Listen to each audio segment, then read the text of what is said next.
जानकारों के मुताबिक इस ऑपरेशन की एक खास बात यह है कि इसमें आम नक्सली ही नहीं बल्कि उनके कई कुख्यात कमांडर जैसे हिडमा, देवा, केशव, सहदेव ये भी शिकंजे में हैं और उनकी सबसे घातक बटालियन नंबर 1 पूरी तरह से सुरक्षा बलों के शिकंजे में फंस गई है। इस ऑपरेशन में घिरे 2 नक्सली कमांडरों का जिक्र करना जरूरी है। ये हैं हिडमा और देवा। दोनों ही सुकमा बीजापुर सीमा पर बसे पूवराती गांव से हैं जो टेकलगुड़म के करीब है। ये पूरा इलाका बटालियन नंबर 1 का गढ़ रहा है। पिछले साल तक Maoist People's Liberation Guerrilla Army battalion number 1 का कमांडर रहा हिडमा अब सीपीआई माओवादी की सेंट्रल कमेटी में शामिल है, यानी पिछले साल उसका कद और बढ़ गया। हिडमा नक्सलियों के बीच एक मिथक की तरह रहा है। वो एक गोंड आदिवासी है जो इसी इलाके में पैदा और बड़ा हुआ। यहाँ के जंगलों के हर मोड़, हर नदी, नाले, गुफा और पहाड़ी से वो वाकिफ है। 16 साल की उम्र में ही वो नक्सली बन गया था। बीते कई साल से छत्तीसगढ़ से लेकर तेलंगाना सीमा तक माओवादी हमलों का वो नेतृत्व करता रहा है।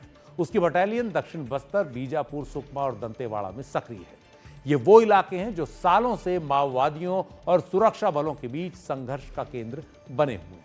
सुरक्षा बलों का मानना है कि हिडमा नक्सलियों के सबसे बड़े हमलों का मास्टरमाइंड रहा है और उनकी अगुवाई करता रहा है। चाहे ताड़मेतला में सीआरपीएफ के 76 जवानों की हत्या रही हो, 2013 में झीरम घाटी का हमला रहा हो जिससे छत्तीसगढ़ के पूरे कांग्रेस नेतृत्व का सफाया हो गया था। इसके अलावा भेज्जी, बुरकापाल, मिनपा और तेरम में हुए तमाम हमलों में हिडमा का हाथ माना जाता है। हिडमा के सिर पर छत्तीसगढ़ और अन्य राज्यों की सरकारों ने कुल 1 करोड़ रुपए का इनाम रखा हुआ है। हिडमा करीब 40 से 50 साल के बीच का बताया जाता है। कदकाठी में चुस्त और छरहरा है, पतली मूछें रखता है और हर वक्त AK-47 राइफल उसके साथ रहती है।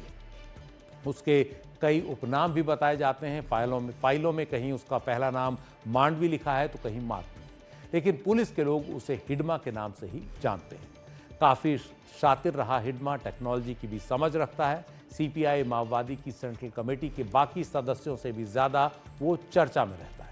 हिडमा को पकड़ना हमेशा से इसलिए और मुश्किल रहा है क्योंकि वो 3 से 4 स्तर के सुरक्षा घेरे में रहता है।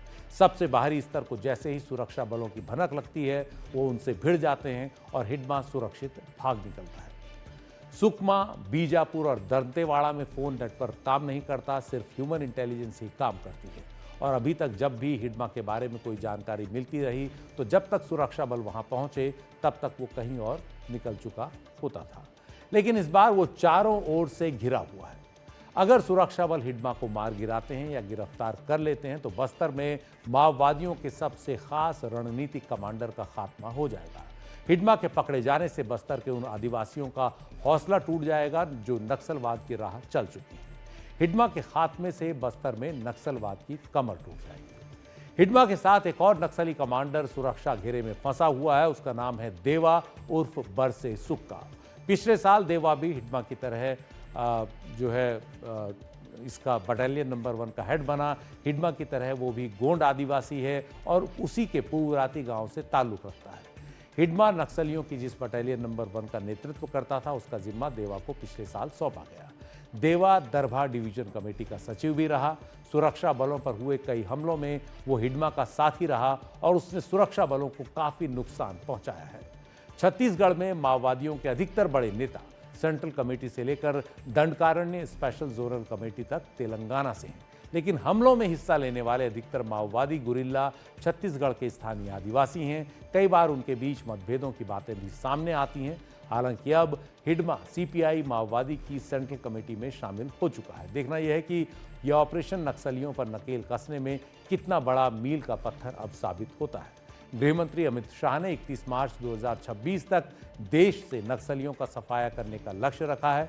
नक्सलियों के खिलाफ अब तक सबसे बड़े ऑपरेशन पर जो बात करेंगे हमारे साथ हमारे सहयोगी हैं, एनडीटीवी मध्य प्रदेश छत्तीसगढ़ के संपादक, एनडीटीवी इंडिया के रेजिडेंट एडिटर और नक्सली इलाकों की गहरी जानकारी रखने वाले हमारे वरिष्ठ सहयोगी अनुराग द्वारी। अनुराग, आपका स्वागत है। आप लगातार इस खबर पर निगाह रखे हुए हैं। सुरक्षा बलों की प्रेस रिलीज में पहली बार ये लिखा है कि निर्णायक अभियान है ये, तो सुरक्षा बलों का ये बड़ा अभियान नक्सलियों के लिए क्या संकेत माना जाएगा? देखिए 2024 से अब तक लगभग सुरक्षा बलों ने 350 से ज़्यादा नक्सलियों को मार गिराया है और जिसमें कई बड़े नक्सल लीडर भी शामिल हैं। अब पहली दफ़ा ऐसा हो रहा है संभवतः जब सुरक्षा बलों ने अपने आधिकारिक प्रेस रिलीज़ में इसे निर्णायक लड़ाई बताया है। निर्णायक लड़ाई क्यों?